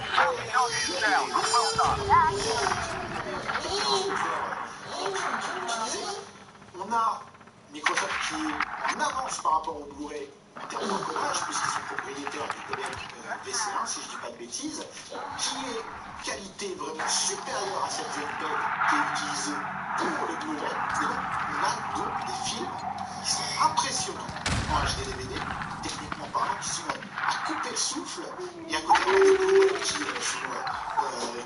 plein de grains, qui ne sont pas forcément décollés, on ne voit pas la valeur ajoutée. Pourtant, Microsoft va perdre cette guerre. Pourquoi? Parce que le Betamax a perdu contre la VHS, alors que le Betamax c'est mieux que la VHS. C'est des prix, des choix des gens. Le lien de série sur la PlayStation, alors c'est pas le cas sur la Xbox, forcément, une console qui se vend par millions et qui a déjà le lecteur Blu-ray intégré, va forcément une avance considérable sur le papier DVD. Il fallait acheter la boîte qui coûtait en plus de 100 € juste pour lire des films. Donc, bon, j'ai pas fait, je sais pas si vous l'avez acheté. Mais bon, j'avais 5 films quoi, il y a plus de 6 mois, ça ne servait plus à rien. Mais ouais. Alors il y a eu quand même pas mal de sorties de films, très honnêtement. Moi je l'ai acheté aussi. Je suis un fan de technologie et quand j'ai vu pour la première fois un HD DVD, c'était King Kong. Je me suis dit, waouh, c'est quoi ça? C'est incroyable. Mais pareil, au bout d'un moment, je me suis dit, quand on a annoncé la mort du DVD, j'avais un petit peu mal au cœur. Et par la suite, Microsoft a cédé, en tout cas, a permis à Sony d'exploiter ce codec par la suite. Donc finalement, ils sont toujours gagnants financièrement. Mais c'est vrai que je pense que deux séries, on aurait peut-être eu une autre histoire par la suite sur ce point technique. Est-ce que c'est pas la seule erreur technique qu'ils ont fait jusqu'alors entre la Xbox et la 360 Microsoft? Parce que je les vois pas se rater en fait. Sur le Wi-Fi, on n'a même pas parlé du Wi-Fi. Le Wi-Fi, le casque intégré dans la console, le casque pour le intégré coup, dans la la console. série pour les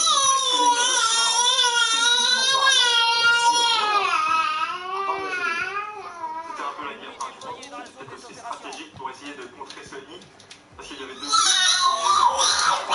il y avait Warner, donc c'était, je pense, purement stratégique, sinon ils auraient mis le Blu-ray, ils voulaient un peu embêter Sony. Il y a peut-être une question de prix aussi, parce que pour le coup, la PlayStation 3, en fait, c'était un prix exorbitant, peut-être parce qu'aussi elle aurait embarqué le Blu-ray et que ça a permis d'avoir une console à 400 € à l'époque, justement peut-être en n'ayant pas le HDDVD inclus, donc c'était peut-être aussi une question de prix qui permettait de tirer les prix vers le bas. J'ai pas l'impression moi que ça ait déjoué en leur faveur en fait. Ils ont essayé de titiller un peu, de gagner du temps en fait. Et après ils se sont dit bon ok, le Blu-ray a gagné, on l'adapte et puis c'est tout quoi. Mais j'ai pas l'impression que c'est un game changer. Ils sont pas endormis dessus. Non. Et on a la confiance, oui. Tu demandais peut-être la seule erreur. La seule erreur, c'est peut-être la fiabilité de la machine. Avec qui aura quand même touché. Tiens, c'est quoi cette merde là?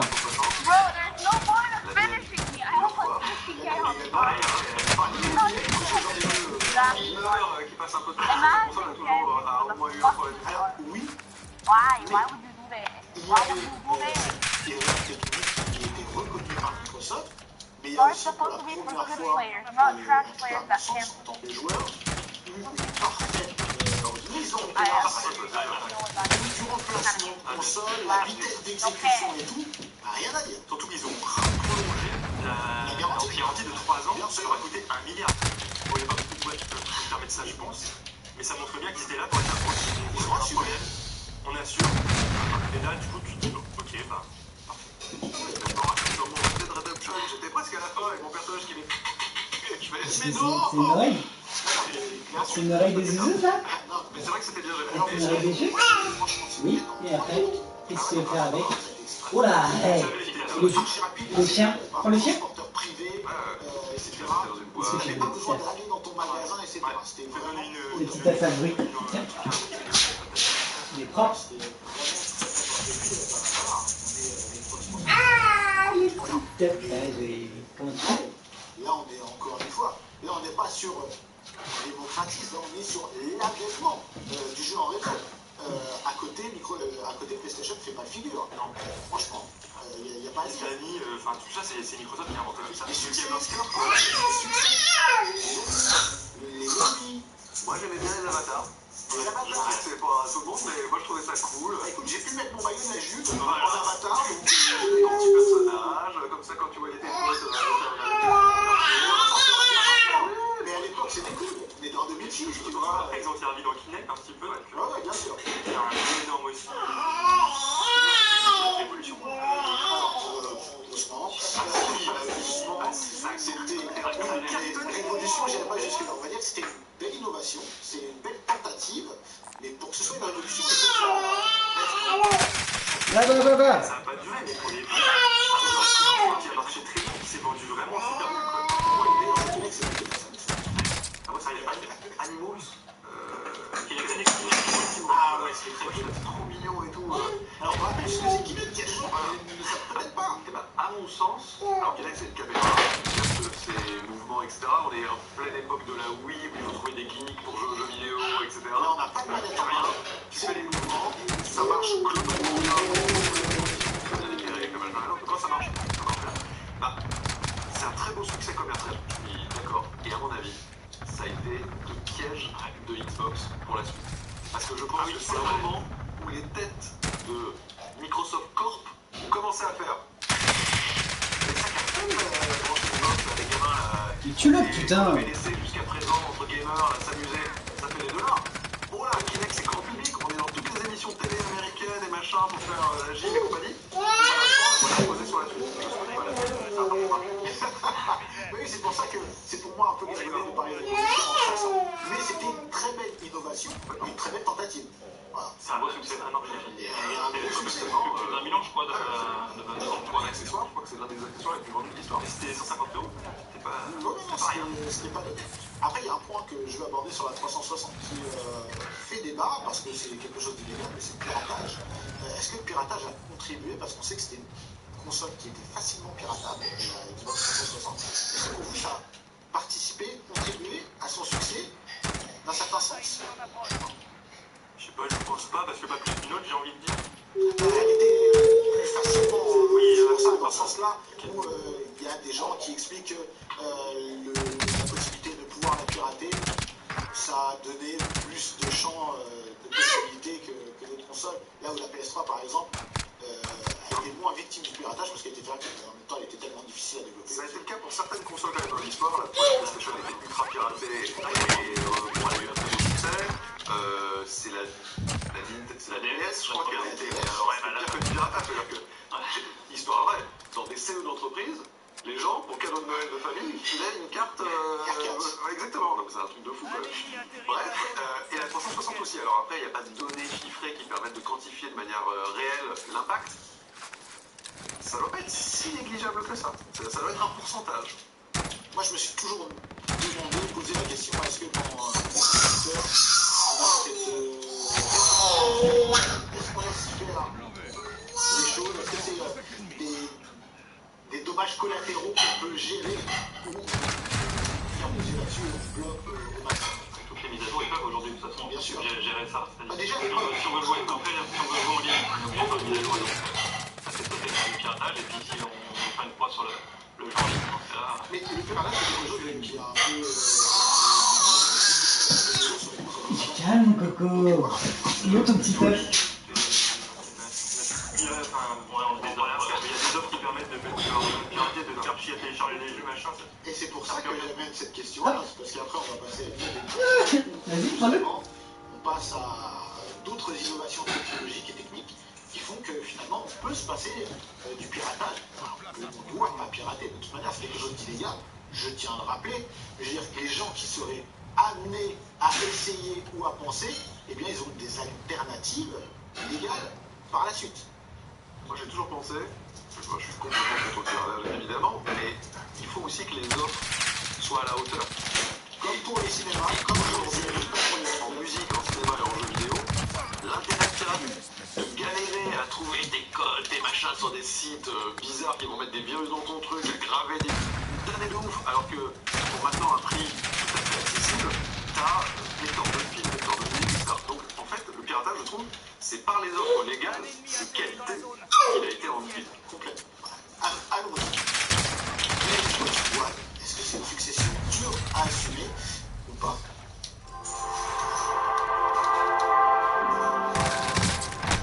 Oui, parce que parlons sérieusement. Xbox 360 vraiment fait que confirmer et asseoir une position et une image pour Microsoft. Voilà, gérer une succession quand même assez prestigieuse. Il y a quelque chose derrière. Normalement, c'est le moment où tu confirmes, t'accélères, etc. Doucement. Et en fait, il y a Ne jette pas.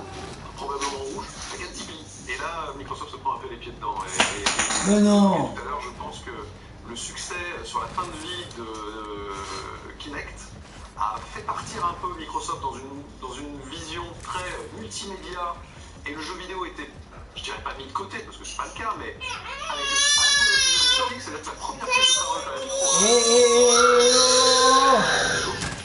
TV, média, en plus que pour les États-Unis, globalement, parce qu'il a fallu un peu de temps pour que les services qui sont présentés à la face du monde arrivent pour C'est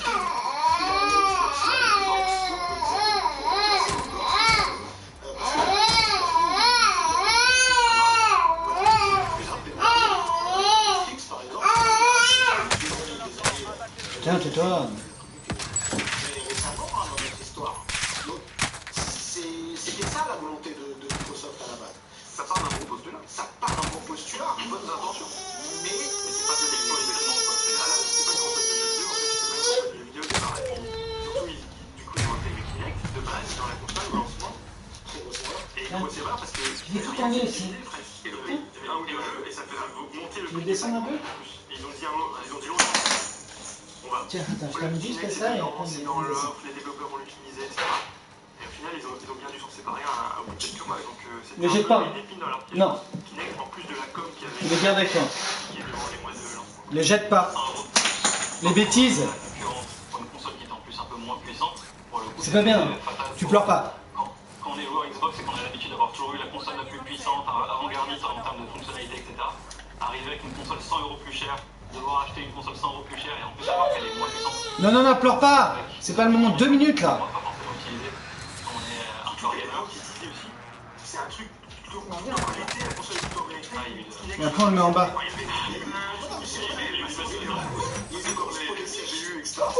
chaque série tu te rends enregistré tout le temps, comme un écran sur ton téléphone portable. Tu passes dans ton salon à poil le soir, on le filme. Et on veut le traiter de mec. Mais aujourd'hui, c'est des choses. C'est pas possible. Pourquoi tu le laisses pas? Je t'ai dit dans 2 secondes, je veux quoi avec lui. T'écoutes pas. Le marketing a pris la main trop fortement, surtout le début de vie de cette console, au détriment du jeu vidéo. D'ailleurs, il y a des noms prestigieux qui avaient fait la première Xbox et la 360, qui ont véritablement été écartés. Certains sont même partis, je pense à des Rise, etc. Il y a eu un changement de main qui est très incarné médiatiquement par Don Matrick, qui est le boss de Microsoft à cette époque, qui avait quand même eu une réponse relativement dans la légende. à savoir à la question qui leur était posée, ouais mais comment on fait si on n'a pas internet? Bah vous prenez la 360. À niveau marketing, d'accord, on va donc moi ça veut dire que je prends la next-gen, mais t'as pas de solution pour moi. Surtout que c'était pas dans le truc de dire on va faire aussi des jeux sur 360, etc. Non, c'était vraiment démerde-toi. Démerde-toi, reste dans le passé et que tu nous parles. Exactement, voilà, c'était ça, reste dans le passé. C'est un peu compliqué. Donc oui, ta communication était pas bonne, et puis le comparatif en face, bon bah il marchait sur l'eau, il faisait des petits trucs de com très bien vus qui plaisaient aux gamers, elle était moins chère, elle était un peu plus puissante. Surtout, il y avait l'histoire des DRM, là, on ne pouvait pas jouer aux jeux de plateau. Et Sony, ils ont fait une vidéo mémorable dans laquelle, en quelques secondes, ils disent voici chez nous comment vous jouez aux jeux d'occasion et vous prêtez vos jeux. Hein, ils prêtent le jeu. Et la vidéo dure 10 secondes, c'est fini. Et là, c'était le bad buzz pour Microsoft aussi, parce que Sony c'était une console simple à utiliser et Microsoft s'est entouré dans une histoire de connexion à un sous Ça portait les bonnes intentions, effectivement, en termes d'accessibilité, d'accès aux jeux, etc. Mais pour expliquer ça, c'est compliqué. Donc, ils passent de première Xbox, où voilà, ils apprennent, Xbox 360, ils apprennent, mais ils maîtrisent aussi à Xbox One. Ouais, et pour moi, c'est ce qu'on appelle la confiance, ou l'excès de confiance. Sony l'a eu aussi, hein, entre la PS2 et la PS3. Très fort, très beau, la PS2, success story de dingue. PS3, plus compliqué. Et ben, Microsoft, pareil. Ils étaient sur un bon trend, et puis, excès de confiance, mauvaise vision d'où était l'état du marché à ce moment-là. Mauvaise communication, boum, tu te prends vraiment le... Moi je me rappelle, j'étais à l'E3 à la conf Xbox, puis quelques heures après ou le lendemain à la conf PlayStation. Dans la salle, c'était glacial pour Xbox, les gens faisaient. Ok, je me rappelle. Et puis alors le pire, et puis chez PlayStation, vidéo dont tu parlais qui a été enregistrée quelques minutes avant. J'ai eu des échos plus tard où ils ont hésité à la mettre ou pas, ils l'ont mise. Et après, c'était Jack Tretton sur scène qui annonçait les choses. Alors nous, il n'y aura pas de DRM. Nous, le prix, ça va être ça. Il s'arrêtait à chaque fois. La salle était en transe. La salle à l'E3, c'est que des professionnels. Hein. C'est des journalistes, etc. T'avais l'impression d'avoir que des fanboys, quoi. Tellement, en fait, c'était bien vu. Et le pire du pire, c'était le lendemain, quand tu arrivais, par contre, sur le salon, à proprement parler, que tu devais aller voir les gens de chez Xbox. Parce qu'ils étaient pas bien, ce qu'on peut comprendre, et qu'ils comprenaient pas, en fait, vraiment. Genre, mais non, il y a ci, il y a ça. Et nous, médias, on devait leur expliquer, calmement, ah oui, mais là quand même il y a eu ça qui était pas bon, ça qui est pas bien positionné et tout. Et ils l'ont pas compris tout de suite, hein. Ça a mis du temps. Ouais, c'était dans les semaines qui ont suivi les 3, la semaine d'après ou la semaine encore après, ils ont dû sentir, enfin, ils se disent, mais merde, putain, tous les journalistes viennent nous voir, personne comprend. Nous, on était un site quand même dédié à l'Xbox, on se faisait pas insulter, mais presque, et nous-mêmes, même en tant que joueurs, on disait, vous pouvez pas faire ça, c'est pas possible, c'est anti-consommateur, quoi. À l'inverse de ce que Microsoft fait aujourd'hui d'ailleurs. Et une semaine ou 2 semaines après, ils annoncent. Ok, on a écouté dans une lettre, je l'ai relu d'ailleurs, et c'était très très clair. On arrête ça, vous pouvez arrêter vos jeux, vous pouvez faire ça. Et il y a eu une mise à jour de ouf au lancement de la One, on dirait que c'était une autre console, quoi. Et c'était trop tard, mais c'était trop tard dans les esprits des joueurs. On ne va pas rester trop longtemps sur la Xbox One, parce que pour moi c'est une console de transition. Une chose, on arrive à la fin de l'émission. Elle a apporté des choses intéressantes. Exactement, mais justement c'est des choses dont on va parler maintenant. Puisqu'on va parler des consoles série X et série S, et pour ce faire, nous allons accueillir des invités de choix, la boss de Microsoft Xbox France. Allez, hop, rien de moins que ça. C'est qui là? Bienvenue dans la légende, hein, bienvenue. Tu es la boss de Xbox. Je suis très content d'avoir avec nous en plateau. Déjà parce que c'est rare de voir une femme à ton poste, dans le jeu vidéo, qui plaisait. Pour l'instant, ça va s'améliorer. Mais c'est très cool. Déjà, moi je suis très content parce que pendant longtemps on a vu le jeu vidéo comme quelque chose de sexiste, de sexiste, etc. Et puis ça change, et tant mieux. Maintenant parlons de jeux vidéo. Donc toi t'es arrivé à quel moment précis? À la fin de la Xbox One? Alors oui, si on revient sur ce que vous étiez en train de discuter juste avant, alors j'étais à la 360 mais dans d'autres équipes, j'étais déjà chez Microsoft. J'ai joué à la toute première Xbox de mon côté, j'étais en colocation, donc je jouais à la toute première, j'ai joué à Halo énormément, donc j'ai adoré. Je suis passée aussi par la 360, par la One, et c'est là que ma carrière professionnelle jeux vidéo a commencé, donc sur la One effectivement, on va faire la transition pour la nouvelle génération. On a un petit peu abordé la One, mais là on va plus parler de la série X et de la série S qui sont sorties récemment et qui sont pour moi deux très bonnes consoles et avec une transition, vous pouvez participer en plateau, hein, mais une transition qui s'est effectuée, comme Julien en a parlé un petit peu, c'est le Game Pass. On a l'impression que Microsoft a appris avec la One et est revenu à des fondamentaux qui étaient vraiment là avec la 360. Et s'est dit, bah, on va offrir aux joueurs ce qu'ils attendent déjà avant toute chose. C'est une offre de jeu. Et le Game Pass, c'est complètement ça. C'est complètement ça, et en fait je pense que le vrai changement c'est aussi la stratégie qu'on a aujourd'hui, où à l'époque on regardait beaucoup la console, vous en avez parlé, on était avec notre console, on a essayé d'imposer le Kinect, etc. Bon, ça a eu plus ou moins de succès. Et on a un peu revu la manière d'aborder les choses, la stratégie vraiment d'Xbox, ça a été de mettre le joueur au centre. Et se demander aujourd'hui, le joueur en 2020, en 2021 et dans le futur, il veut quoi comme expérience? Il veut effectivement des consoles, puisque la plus belle expérience, à mon avis, on parlait de confort tout à l'heure, d'être assis dans son canapé, avec un écran de télé, etc. C'est la console qui permet d'avoir ce type d'expérience, mais aussi de se projeter un petit peu et de se dire aujourd'hui, le gaming demain c'est quoi? C'est de pouvoir jouer sur une console, mais aussi pourquoi pas accéder à ses jeux, à son profil, à ses quêtes, etc. Mais sans forcément passer par la console et en étant sur un autre support, donc sur un smartphone, sur un PC, en étant chez soi, mais aussi en étant à l'extérieur, dans le bus, je sais pas, en pause, au bureau, etc.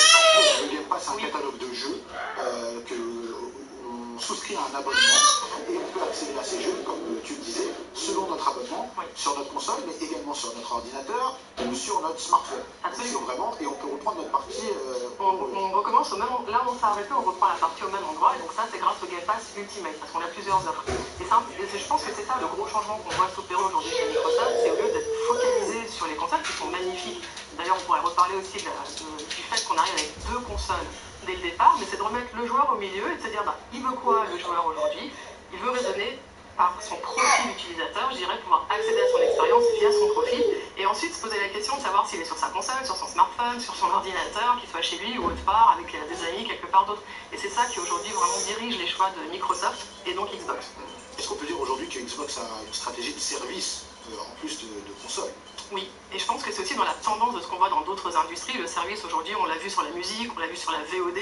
Alors on va peut-être nous reprocher cette fois-ci encore d'être un peu en avance. Donc, vous avez parlé des innovations qui étaient un petit peu apportées par Xbox, mais c'est vraiment ce côté de comprendre ce que propose aujourd'hui le Game Pass, et donc d'avoir un catalogue de jeux avec des AAA, avec des jeux indépendants, avec des gros studios, des plus petits studios, mais simplement une richesse de catalogue, une richesse de genre, de licence, qui permet de tester plein de jeux auxquels on n'aurait pas pensé si on n'avait pas cet abonnement. On va découvrir énormément de licences grâce au Game Pass, des opus différents, on va trouver une affinité avec un genre. C'est important de dire aussi, il y a une chose, c'est que tous les jeux Microsoft vont sortir sur le Game Pass. Tous nos jeux. C'est-à-dire que les nouveaux, par exemple le nouveau Halo sera disponible sur le Game Pass. Dès la sortie. Dès le lancement. C'est-à-dire que sans surcoût, c'est-à-dire qu'un jeu qui va coûter 70 €, on va dire en moyenne, dans le commerce, eh bien là, si vous allez souscrire à l'abonnement du Game Pass, il sera gratuit ou en tout cas inclus dans le Game Pass. Absolument. Et il y a autre chose aussi qui est important pour moi, car quand j'ai appris la connaissance de ce service, je l'ai trouvé extrêmement intéressant,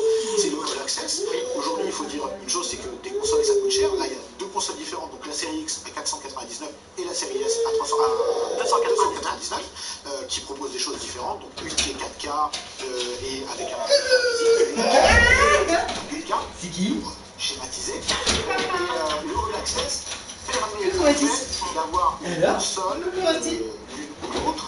Comme tous les bébés, c'est qui notre préféré? C'est qui va faire le plus de bisous? Celui qui aura le plus de bisous sera mon préféré. Et ben c'est parti. Vous pouvez avoir votre console ainsi que le Game Pass. Absolument. Là, c'est un peu compliqué avec le etc. Mais l'idée, c'était d'aller en boutique, de souscrire à cette offre, et tous les mois, vous allez payer 30 €. Et à la fin, la console va vous appartenir. Ce qu'on a voulu faire simplement, c'est rendre l'écosystème Xbox plus accessible. On l'a fait avec deux choses. Premièrement, on a deux consoles. Une qui est positionnée à 499, qui est un peu le prix qu'on a retrouvé sur tous les lancements. Et on arrive dès le départ avec une console à 299 €. Et ça, je pense que c'est important aussi de le souligner. Pouvoir accéder à la nouvelle génération de consoles pour 299 €, c'est aussi un geste qu'on fait pour dire que cet écosystème, cette nouvelle génération de consoles est accessible dès le Day One à 299 €. Et en parallèle de ça, on a fait en sorte de proposer ces consoles via un abonnement qui inclut la console et le Game Pass Ultimate, et de faire en sorte que cet abonnement n'ait pas de surcoût pour le joueur. Et donc sur la X, on est à 32,99 € et sur la série S, on est à 24,99 €. Voilà. Chose importante à préciser, c'est que les consoles vous appartiennent à la fin. Elles t'appartiennent. À la fin de l'abonnement, c'est important de le préciser, mais on a juste fait en sorte de pouvoir payer en 24 mois, 24 mensualités fixes, sans coût additionnel, moins cher, on met tout au bout. Voilà, Mais oui, alors, plein d'équations sur les sites pour faire il y a une la chose comparaison. Ouais. super importante. Et il y a autre chose aussi qui est important pour... Et c'est ça qui aujourd'hui pas dans ça, et en fait je pense Pas compris. On arrête. Je vois la boss de Microsoft Xbox France. Allez, hop, rien de moins que ça. C'est excellent. Ina, bienvenue dans la légende, hein, bienvenue, voilà. Merci tu beaucoup. es la boss de Xbox. Oui. Je suis très content de t'avoir avec nous en plateau. Déjà parce que c'est rare de voir une femme à ton poste, dans le jeu vidéo, qui est plus est. pour l'instant, j'espère que ça va s'améliorer. Ouais, bah, mais c'est très cool. Déjà, moi je suis très content parce que pendant longtemps on a vu le jeu vidéo comme quelque chose de sexiste, de machiste, etc. Et puis bah, ça change, et tant mieux. Donc maintenant parlons de jeux vidéo. Donc toi t'es arrivé à quel moment précis? À la fin de la Xbox One? Alors oui, alors si on revient sur ce que vous étiez en train de discuter juste avant, alors j'étais à la 360 mais dans d'autres équipes, j'étais déjà chez Microsoft. J'ai joué à la toute première Xbox de mon côté, j'étais en colocation, donc je jouais à la toute première, j'ai joué à Halo énormément, donc j'ai adoré. Je suis passée aussi par la 360, par la One, et c'est là que ma carrière professionnelle... C'est la boss de Sébastien Tabouret, du coup si c'est vraiment elle. C'est une meuf placée par les Américains ici.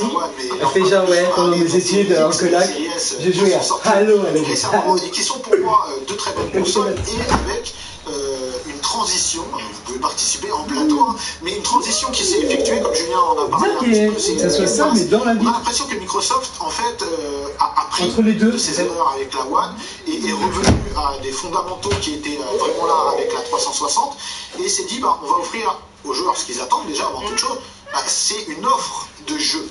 Et le Game Pass, c'est complètement ça. C'est complètement ça, et en fait je pense que le vrai changement c'est au niveau de la stratégie qu'on a aujourd'hui, où à l'époque on regardait beaucoup la console, vous en avez parlé, on était avec notre console, on était dans le business, etc., on avait plus ou moins de succès, et on a un peu revu la manière d'aborder les choses, la stratégie vraiment d'Xbox, ça a été de mettre le joueur au centre, et se demander aujourd'hui, le joueur en 2020, en 2021 et dans le futur, il veut quoi comme expérience? Il veut effectivement des consoles, puisque la plus belle expérience, à mon avis, on parlait de confort tout à l'heure, d'être assis dans son canapé, avec un écran de télé, etc. C'est la console qui permet d'avoir ce type d'expérience, mais aussi de se projeter un petit peu et de se dire aujourd'hui, le gaming demain c'est quoi? C'est de pouvoir jouer sur une console, mais aussi pourquoi pas accéder à ses jeux, à son profil, à ses quêtes, etc. Mais sans forcément passer par la console, et en étant sur un autre support, sur un smartphone ou sur un PC, en étant chez soi, mais aussi en étant à l'extérieur, dans le bus. Qui c'est qui va jouer? Qui c'est qui va